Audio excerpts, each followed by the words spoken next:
ആരാധനാ ക്രമവത്സരത്തിലെ ഏറ്റവും പ്രധാനപ്പെട്ട ഒരു കാലഘട്ടത്തിലൂടെയാണ് നാം കടന്നു പോകുന്നത്. ഈ കാലഘട്ടത്തിൽ ഉപവാസത്തെക്കുറിച്ച് ചിന്തിക്കുന്നത് ഏറ്റവും ഉചിതമായിരിക്കും. ക്രിസ്തീയ ഉപവാസം നമ്മുടെ ആത്മീയ വളർച്ചയിൽ നമ്മെ എത്രമാത്രം സഹായിക്കുന്നുവെന്ന് നമുക്കൊരു നിമിഷം ചിന്തിക്കാം. ക്രിസ്തീയ പാരമ്പര്യത്തിൽ ഉപവാസത്തിന് വളരെയധികം പ്രാധാന്യമുണ്ട്.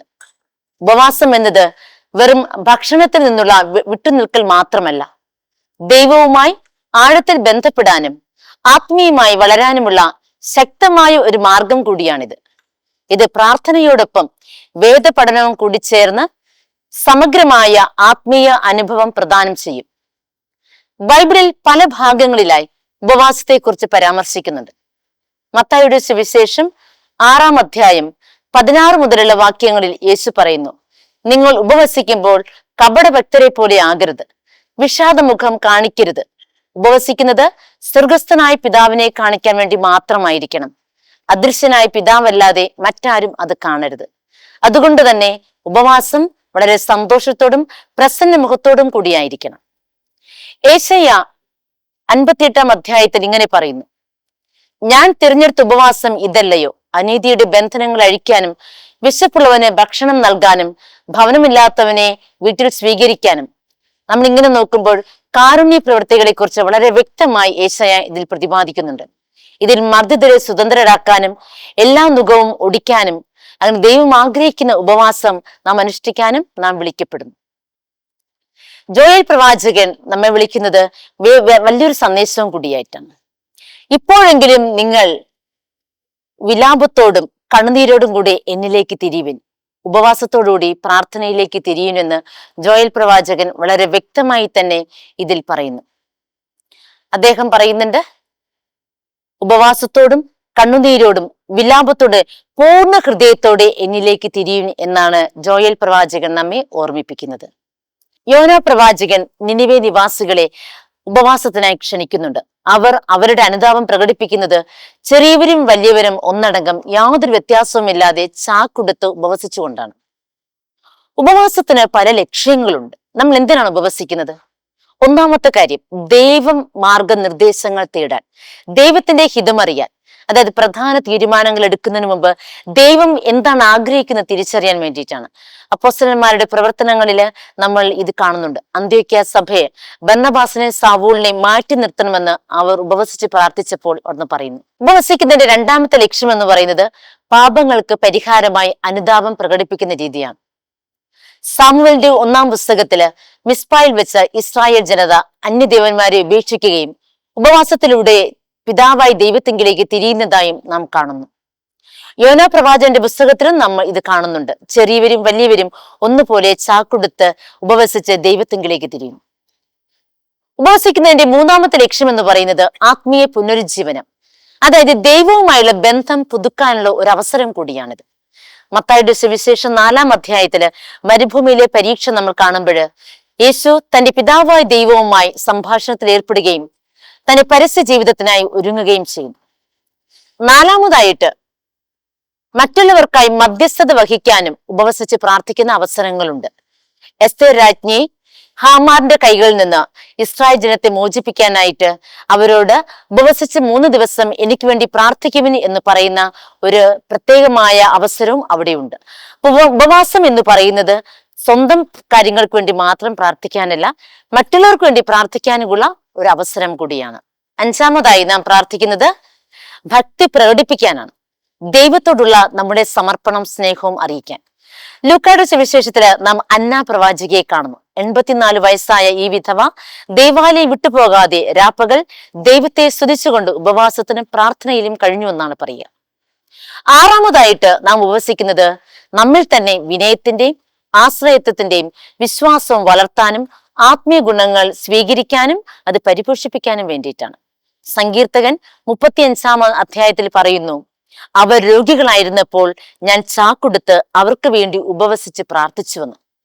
അവർ എന്ന് പറയുന്നത് സ്വന്തം ജനതയല്ല, തന്നെ വേദനിപ്പിച്ചവരും തന്നെ പീഡിപ്പിച്ചവരുമാണ്. അവിടെയും ഉപവാസത്തിന് വിനയവും ദൈവാശ്രയ ബോധവും ക്ഷമയുടെയും ഘടകങ്ങൾ നമുക്ക് കാണാൻ സാധിക്കും. ഇനി ഉപവാസത്തിന് വിവിധ തലങ്ങളുണ്ട്. പല രീതിയിൽ നമുക്ക് ഉപവസിക്കാൻ സാധിക്കും. ഒന്നാമതായിട്ടുള്ള പൂർണ്ണമായ ഉപവാസമാണ്. അത് ഭക്ഷണവും വെള്ളവും പൂർണ്ണമായി ഒഴിവാക്കിക്കൊണ്ട് സാധാരണ രീതിയിൽ ഒരു 1-2 ദിവസങ്ങൾക്ക് മാത്രമേ ഇത് ചെയ്യാൻ സാധിക്കുള്ളൂ. പുറപ്പാടിന്റെ പുസ്തകത്തില് 34-ാം അധ്യായത്തിൽ നാം ഇത് കാണുന്നുണ്ട്. ഇനി ഭാഗികമായ ഉപവാസമുണ്ട്. ചില ഭക്ഷണങ്ങൾ മാത്രം നമ്മൾ ഒഴിവാക്കും, അല്ലെങ്കിൽ അതിന്റെ അളവ് കുറയ്ക്കും. ഉദാഹരണത്തിന് ചില മാംസം, മത്സ്യം, മുട്ട, പാലുൽപ്പന്നങ്ങൾ, ഇതുപോലുള്ള സസ്യാഹാരങ്ങള്, പ്രധാനപ്പെട്ട ചില വസ്തുക്കൾ മാത്രം നമ്മൾ ഉപേക്ഷിച്ചുകൊണ്ട് ഭാഗികമായി നമ്മൾ ഉപവസിക്കാറുണ്ട്. ദാനിയേലിന്റെ ഉപവാസത്തെ കുറിച്ച് നാം കാണുന്നുണ്ട്. പച്ചക്കറികളും പഴങ്ങളും മാത്രം കഴിക്കുന്ന ദാനിയേലിന്റെ ഉപവാസം ദാനിയേൽ പ്രവാചകന്റെ പുസ്തകം 10-ാം അധ്യായത്തില് ഇതിനെക്കുറിച്ച് വളരെ വ്യക്തമായി പറയുന്നുണ്ട്. ചില വ്യക്തികള് പ്രത്യേകമായി അവർക്ക് ഇഷ്ടമുള്ള ചില വസ്തുക്കൾ ഒഴിവാക്കിക്കൊണ്ടും മധുരപലഹാരങ്ങൾ ഒഴിവാക്കിക്കൊണ്ടും ഉപവസിക്കാറുണ്ട്. 5-ാമതായി നാം കാണുന്നത് സാമൂഹികമായ ഉപവാസമാണ്. ഒരു സമൂഹം മുഴുവൻ ഒരുമിച്ച് അനുഷ്ഠിക്കുന്ന ഉപവാസം. യോന പ്രവാചകന്റെ പുസ്തകത്തില് നിനിവെ നിവാസികൾ അത് ചെയ്യുന്നതായി നമ്മൾ വളരെ വ്യക്തമായി കാണും. ക്രിസ്തീയ ഉപവാസത്തിന് പല പാരമ്പര്യങ്ങളുണ്ട്. പ്രത്യേകിച്ച് 50 നോൻപ്, അത് നമുക്കറിയാം. നാം കടന്നു പോകുന്ന ഈ കാലഘട്ടമാണ്. 25 നോമ്പ് ക്രിസ്മസിന്റെ സമയത്ത് എടുക്കുന്ന നോമ്പാണ്. പിന്നെ പരിശുദ്ധ മാതാവിന്റെ സ്വർഗാരോഹണത്തിന് മുൻപ് ചെറിയ നോമ്പെടുക്കാറുണ്ട്. നിനിവെ നോമ്പ് എന്ന നോൻപുണ്ട്, അതായത് 3 ദിവസം മാത്രം എടുക്കുന്ന നോമ്പുണ്ട്. ചില വ്യക്തികൾ ബുധൻ, വെള്ളി ദിവസങ്ങളിൽ എടുക്കുന്നുണ്ട്, അതായത് യേശുവിനെ ഒറ്റിക്കൊടുക്കുന്നതും യേശുവിനെ കുരിശുമരണം അനുസ്മരിച്ചുകൊണ്ട് ബുധനാഴ്ച, വെള്ളിയാഴ്ചകൾ എടുക്കുന്ന നോമ്പുകളുണ്ട്. അങ്ങനെ ഉപവാസത്തിന് പല തലങ്ങളുണ്ട്. ഇനി ഉപവസിക്കുന്നതിന് മുമ്പ് നമ്മൾ ചില കാര്യങ്ങൾ ശ്രദ്ധിക്കണം. ഇതിന് നമ്മൾ വ്യക്തമായി ഒരുങ്ങണം. വ്യക്തമായ ശാരീരികവും മാനസികവും ആത്മീയമായ ഒരു മുന്നൊരുക്കം കൃത്യമായ ഒരു ഉപവാസത്തിന് ആവശ്യമാണ്. നാം എന്തിനാണ് ഉപവസിക്കുന്നത്? ഉപവാസത്തിന്റെ ആത്മീയ ഫലങ്ങളെ കുറിച്ച് നമുക്കൊന്ന് ചിന്തിക്കാം. ഒന്നാമത്തെ കാര്യം എന്ന് പറയുന്നത് ആത്മീയമായ ഉണർവാണ്. അതായത് ദൈവത്തോടുള്ള സംവേദനക്ഷമത വർദ്ധിപ്പിക്കുന്നു. അത് ഒറ്റ കാര്യമാണ്, ഞാനും ദൈവവും തമ്മിലുള്ള ബന്ധം ബലപ്പെടുന്നു, ഞാനും ദൈവം തമ്മിലുള്ള അകലം കുറയുന്നു. അപ്പൊ ദൈവം എന്നോട് എന്ത് പറയാൻ ആഗ്രഹിക്കുന്നു എന്ന് എനിക്ക് തിരിച്ചറിയാനും ദൈവത്തെ കേൾക്കാനും എന്നെ ദൈവത്തിന് പൂർണ്ണമായി വിട്ടുകൊടുക്കാൻ പറ്റുന്ന ഒരു അവസരമാണ് ഈ ഉപവാസത്തിന്റെ കാലഘട്ടങ്ങൾ. രണ്ടാമത്തെ കാര്യം എന്ന് പറയുന്നത് ആത്മനിയന്ത്രണം വളർത്തുന്നു. ശാരീരികമായ ആഗ്രഹങ്ങൾക്ക് മേൽ, എന്റേതായ ആഗ്രഹങ്ങൾക്ക് മേൽ, ലോകത്തിൻ്റെതായ ആഗ്രഹങ്ങൾക്ക് മേല ഞാന് ആത്മീയമായ ആഗ്രഹങ്ങൾക്ക് മുൻഗണന നൽകുന്ന ഒരു കാലഘട്ടം കൂടിയാണ്. മൂന്നാമതായിട്ട് പ്രാർത്ഥനയ്ക്കായി കൂടുതൽ സമയം ഞാൻ കണ്ടെത്തുന്നു. ഭക്ഷണം തയ്യാറാക്കുകയും ഭക്ഷണം കഴിക്കുന്നതിനും മറ്റു കാര്യങ്ങൾ ഏർപ്പെടുന്നതിന് പകരമായിട്ട് കൂടുതലായി പ്രാർത്ഥനയ്ക്കും ബൈബിൾ പഠനത്തിനുമുള്ള കാര്യങ്ങളിലേക്ക് എൻ്റെ മനസ്സും ആത്മാവും ശരീരവും തിരിയുന്ന പ്രത്യേകം ഒരു കാലഘട്ടം കൂടിയാണ്. നാലാമതായിട്ട് ഉപവാസം നമുക്ക് വ്യക്തമായ ഒരു മാനസിക കാഴ്ചപ്പാട് തരുന്നുണ്ട്. ജീവിതത്തിന്റെ മുൻഗണനകൾ തിരിച്ചറിയാനും ജീവിതം പുനഃക്രമീകരിക്കാനും വ്യക്തമായ തീരുമാനങ്ങൾ എടുക്കാനും ഈ കാലഘട്ടം നമ്മെ വളരെയധികം സഹായിക്കും. അഞ്ചാമതായിട്ട് ഒരു ദാരിദ്ര്യ അനുഭവം എനിക്ക് ലഭിക്കുന്നു. പട്ടിണി അനുഭവിക്കുന്നവരോടൊപ്പം അവരോട് അനുകമ്പയോട് പെരുമാറാനും അവരുടെ പട്ടിണിയുടെ വിശപ്പ് മനസ്സിലാക്കാനും അതിന്റെ വേദന തിരിച്ചറിയാനും ഈ കാലഘട്ടം നമ്മെ സഹായിക്കും. അതിനേക്കാൾ ഉപരിയായി വിനയം എന്ന മഹാപുണ്യം എന്നിൽ വളരുന്നു. എന്റെ ശാരീരികമായ ആഗ്രഹങ്ങൾക്കപ്പുറം ഒരു ദൈവാശ്രയ ബോധം എന്നിൽ പഠിപ്പിക്കുന്നു. പ്രാർത്ഥനയും വേദപഠനവും ബൈബിളും എല്ലാം എൻ്റെ ജീവിതത്തിന്റെ ഭാഗമായി മാറുന്നു. അങ്ങനെ ഒത്തിരിയേറെ ആത്മീയ അനുഗ്രഹങ്ങളാൽ എൻ്റെ ആത്മാവും ശരീരവും മനസ്സും പുഷ്ടിപ്പെടുന്ന, സമ്പുഷ്ടമാക്കപ്പെടുന്ന ഒരു കാലഘട്ടമാണ് ഈ ഉപവാസകാലം. ഇനി ഉപവസിക്കുമ്പോൾ അനുഷ്ഠിക്കേണ്ട ചില കാര്യങ്ങൾ നാം ഓർക്കണം. ഉപവസിക്കുന്നത് ദൈവത്തിന്റെ കൃപ നേടാൻ മാത്രമല്ല, മറിച്ച് എന്നെ തന്നെ അച്ചടക്കം പഠിപ്പിക്കാനും എൻ്റെ മനസ്സും ശരീരവും ആത്മാവും ദൈവത്തെങ്കിലേക്ക് തിരിയാൻ ഞാൻ എന്നെ പഠിപ്പിക്കുന്ന ഒരു കാലഘട്ടം കൂടിയാണ്. ഉപവാസം വെറും ഒരു ചടങ്ങല്ല, അത് ആത്മീയ വളർച്ചയിലേക്കുള്ള ഒരു മാർഗം കൂടിയാണ്. ഉപവാസം എന്ന് പറയുന്നത് ഒറ്റയ്ക്ക് നിൽക്കില്ല, പ്രാർത്ഥനയും ദാനധർമ്മവും അതിനോടൊപ്പം പോകണം. ഇനി മറ്റുള്ളവരെ കാണിക്കാൻ വേണ്ടി ആകരുത് എൻ്റെ ഉപവാസം.